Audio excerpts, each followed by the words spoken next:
Alex, we were talking a little bit about inflation, first of all, right? Why is there an inflationary pressure, lack of inflation in Europe? Is it structural or is it a shifting economy? Well, that's a big question, and it's unclear, and it's unclear for not just Europe, but for much of the world. I suppose there are probably 3 or 4 reasons. The first is that cyclical changes to employment tend not to drive certainly wage inflation changes, because people running companies think they're temporary, and they're very focused on what the inflation targets are, which is really about the credibility of central banks. The second reason is probably that there's a lot of job insecurity still as a hangover from the financial crisis. There's less unionization, which actually means less ability to drive wage inflation.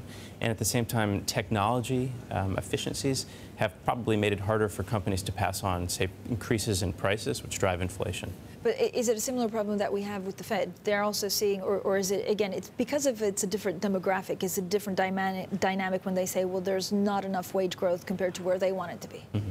Yeah, I think that's true globally right now. Yeah, there's a lack of inflationary pressure.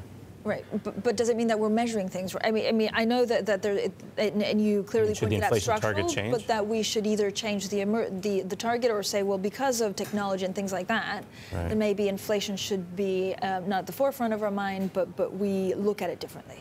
Yeah, it's possible. I mean, the last time that the central banker said technology, he was changing the paradigm, was right before the dot-com bust, when Greenspan said the internet had changed the way kind of efficiency of business functions. Yeah. So I guess central bankers are probably hesitant to do that.